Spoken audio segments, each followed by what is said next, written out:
16 বছরে আমাদের যে সাংবিধানিক প্রতিষ্ঠানগুলো রয়েছে এবং গণমুখী যে সেবা খাতগুলো রয়েছে সেগুলোকে ধ্বংস করে ফেলা হয়েছে। অর্থাৎ আমাদের যদি প্রথম যে খাতটি দেখি, আমরা গত 3 দিন ধরে ক্লোজলি আমরা স্বাস্থ্য খাতকে অবজার্ভ করছি।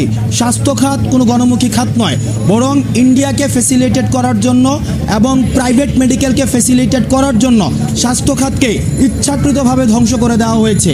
শিক্ষা খাতকে ইন্টেনশনালি ধ্বংস করে দেওয়া হয়েছে। গণপরিবহন খাতকে ইন্টেনশনালি ধ্বংস করে দেওয়া হয়েছে। একজন নাগরিক হিসাবে আমার প্রথমত স্বাস্থ্য খাত, শিক্ষা খাত এবং পরিবহন যেই খাতটি রয়েছে এই খাতটিকে যতদিন না পর্যন্ত গণমুখী করা হচ্ছে ততদিন পর্যন্ত আমি মনে করছি প্রাথমিকভাবে রাষ্ট্র সংস্কারের কাজটি শেষ হয়নি।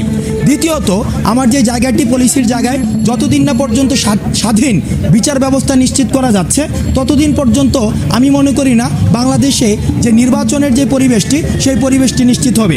সাংবিধানিক অন্যান্য যে প্রতিষ্ঠান রয়েছে, আমাদের যে নির্বাচন কমিশন রয়েছে, আমরা দেখেছি সেই নির্বাচন কমিশনের আন্ডারে 2014 সালে হয়েছে আমাদের একটি সিলেকশনের নির্বাচন।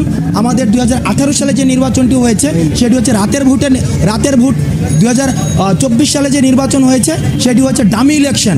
অর্থাৎ যেই নির্বাচনের মধ্য দিয়ে এই 3টি নির্বাচন হতে পারে, একই বিদ্যমান নির্বাচন কমিশনের মধ্য দিয়ে আমরা কখনোই বিশ্বাসযোগ্য নির্বাচন করতে পারবো না। সুতরাং এই নির্বাচন কাঠামোর আমরা মনে করি পূর্ণাঙ্গ পরিবর্তন প্রয়োজন এবং মানুষের যখন এই প্রতিষ্ঠানগুলো উপরে আস্থা আসবে তখনই আমরা মনে করি রাষ্ট্র সংস্কারের প্রাথমিক কাজ শেষ হবে এবং একটি নতুন করে নির্বাচন দেওয়ার পরিবেশ তৈরি হবে এবং ঠিক তখনই আমরা মনে করি অন্তর্বর্তীকালীন সরকার, যেটা আমরা মেটাফরিকভাবে 16 মাস বলছি, এই 16 মাসটি শেষ হবে।